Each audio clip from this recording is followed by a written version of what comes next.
Hello दोस्तों, एक बार फिर से आपका स्वागत है हमारे YouTube चैनल शिक्षा अब तक के ऊपर। दोस्तों, हमारे जीवन के अंदर, अपना मनुष्य जीवन के अंदर हम बहुत सारी गलतियां करते हैं और उसका खामियाजा भी हम भुगतते हैं। तो दोस्तों, बहुत सारी बीमारियां ही गलतियां की वजह से हमारे घर के अंदर, अपने शरीर के अंदर पहुंच पाती है। तो दोस्तों, उनमें से एक आपका डायबिटीज मेलाइटिस, जिसके बारे में आज हम पढ़ने जा रहे हैं। वास्तव में डायबिटीज मेलाइटिस क्यों होता है, इसका कारण क्या है और किस तरह से ये ठीक होता है, तमाम सारी बातें इस वीडियो के अंदर करने जाएंगे।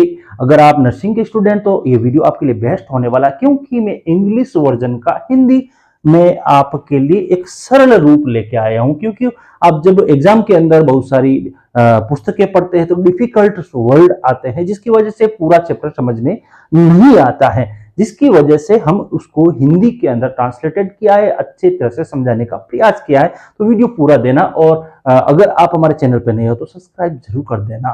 दोस्तों, हम चलते हैं इसके ऊपर, डायबिटीज मेलाइटिस। वास्तव में डायबिटीज मेलाइटिस होता क्या है, तो इसकी डेफिनेशन अर्थात परिभाषा इस प्रकार से है। डायबिटीज मेलाइटिस एक सिंड्रोम है जिसमें इंसुलिन के स्रावण का, यानी इंसुलिन के स्रावण का कम प्रभावी हो जाने की स्थिति में शरीर में मेटाबॉलिज्म पर असर पड़ता है तथा हाइपोग्लाइसेमिया की स्थिति उत्पन्न हो जाती है। तब आपका क्या हो जाता है, डीएम, डायबिटीज मेलाइटिस हो जाता है। अब आप सब बोलोगे कि हाइपोग्लाइसेमिया क्या होता है।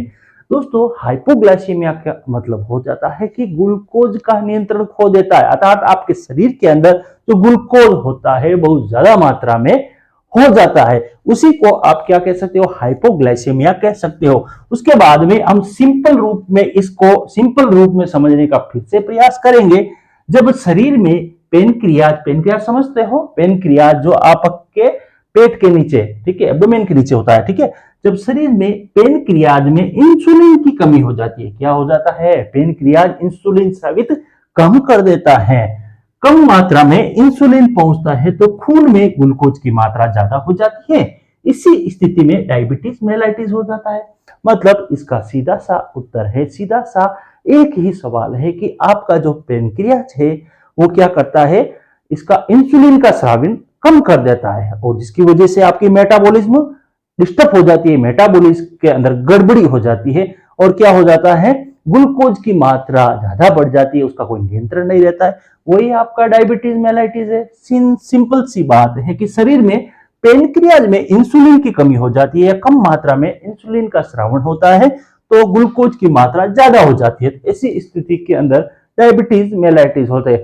देखो भाई, काफी लोग ऐसे होते हैं तो रात दिन चढ़ते ही रहते हैं, कुछ ना कुछ खाते ही रहते हैं, अंडरस्टैंड खाते ही रहते हैं। भाई, अपना तो पेट है, उसके अंदर भी एक सिस्टम है खाने का, पचने का, ठीक है, आंतों के अंदर अवशोषण होने का, सब कुछ सिस्टमेटिक है। लेकिन खाते रहोगे तो क्या होगा, ग्लूकोज की मात्रा ज्यादा हो जाएगी, और एक्सरसाइज करते नहीं है, बैठे रहते हैं कुर्सी पे, तो ऐसी स्थिति के अंदर आपका डीएम होने का चांसेस बढ़ जाता है, मतलब होने के चांसेस हो जाते हैं। तो खाने के साथ में एक्सरसाइज भी बहुत जरूरी है। अब ध्यान रखते हैं कि सर, डायबिटीज मेलाइटिस हो गया है, लेकिन इसके सिम्टम्स क्या है, इससे कैसे पता चलेगा कि इसको डायबिटीज मेलाइटिस है। हालांकि मुख्य रूप से तो कोई पता नहीं चलता, लेकिन कुछ सिम्टम्स है इस प्रकार से। देखिए, इस बीमारी की शुरुआत धीरे धीरे होती है, मतलब एकदम नहीं होता है। ऐसा नहीं होता है कि कल से ही डायबिटीज मेलाइटिस हो गया है, ऐसा नहीं है। इसकी शुरुआत धीरे धीरे होती है, लक्षण स्पष्ट नहीं है, ठीक है। फिर भी कुछ लक्षण है, अधिक यूरिन आना, मतलब यूरिन ज्यादा जा रहा है बंदा। उसके बाद अधिक प्यास लगे, क्योंकि पानी की कमी हो जाएगी तो क्या, मुंह सूख जाएगा, ठीक है। बाहर में कमी होगी, बॉडी में वेट कम हो जाएगा, और मुंह सूखता है बार बार, क्योंकि पानी की इच्छा होती है, ठंडा पानी पीने की बहुत ज्यादा इच्छा होती है। फिर कब्जी भी होती है, क्योंकि कब्जी क्यों होती है, भाई पेट के अंदर लिक्विड ही नहीं रहेगा तो फिर वो डिस्टर्ब होगा ना। फिर खुजली हो जाती है, ठीक है, फंगल होने के चांसेस ज्यादा रहते हैं। उसका तापमान एकदम ठंडा रहता है शरीर। उसके बाद में जो भी घाव होता है, मतलब उसके कहीं चोट लग जाती है तो कई महीनों तक वो घाव तैयार नहीं होता है, मतलब लंबे टाइम तक घाव रहते। काफी लोग देते हैं ना, डायबिटीज ज्यादा है, उनका घाव भरता ही नहीं है, वो पट्टी बांधे हुए फिरते हैं, बहुत सारे लोग देखते हैं।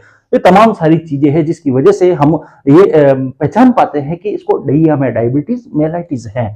उसके बाद में अब हमें क्या करना है, डायग्नोसिस। अब इसका क्या किया भाई, उसको कोई भी पेशेंट है उसको डायबिटीज हो गया है तो उसके लिए हमें क्या करना है, वास्तव में कंफर्म करना है, और निदान क्या करना है वो भी ब्लड शुगर टेस्ट। एक टेस्ट होता है जिसका नाम है ब्लड शुगर टेस्ट। अंगुली पे ऐसे पिन डालते हैं, वो मशीन डालते हैं, और उसके अंदर बताया जाता है कि आपका शुगर 150 से ऊपर है, ठीक है ना, खाने खाने के बाद में, और भूखे, अलग अलग रिजल्ट आएंगे, ये चीज ध्यान रखना।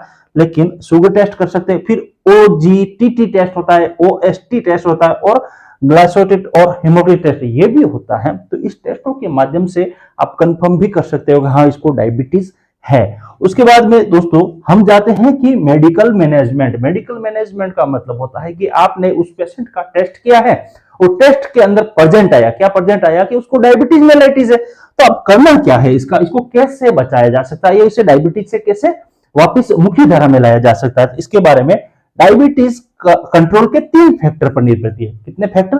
3 फैक्टर।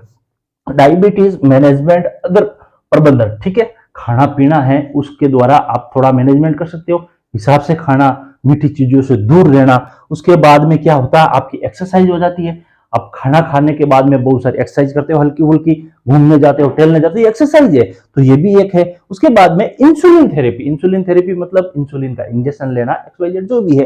तो इस 3 चीजों के माध्यम से आप डायबिटीज को क्या कर सकते हो, सुधार ला सकते हो, कंट्रोल में ला सकते हो। उसके बाद भी आप oral hypoglycemia agent, oral hypoglycemia, आपको पता है ना हाइपोग्लाइसेमिया क्या होता है, ग्लूकोज की मात्रा ज्यादा बढ़ जाती है, हाइपोग्लाइसेमिया, ठीक है। तो हाइपोग्लाइसेमिया एजेंट के जैसे आपकी टोलबुटानेन हो गई और क्लोरोफेनोमेड हो गया, ये आपका ग्लिसोमाइन हो गया, ये तमाम सारी जो आपकी ड्रग्स है, इसकी सहायता से भी आप क्या कर सकते हो, डायबिटीज में सुधार ला सकते हो। उसके बाद में DM का नर्सिंग प्रबंधन। अब नर्सिंग प्रबंधन, हम नर्सों को क्या करना चाहिए, अगर ऐसा पेशेंट आ जाए आपके सामने तो नियमित उसको व्यायाम कराना चाहिए, उसका जो खाना है लिमिटेड देना चाहिए, खाने के अंदर किस चीज की कितनी मात्रा होनी चाहिए जिससे कि डायबिटीज का पेशेंट है उसमें सुधार आ सकते। ड्रग थेरेपी जो दवाएं होती है उसको नियमित रूप से उसके हिसाब से देना चाहिए। फिर ग्लूकोज की मात्रा बार बार देखता रहना चाहिए कि वास्तव में उसकी ग्लूकोज की मात्रा 130 है या 120 है या 150 है, तमाम सारे।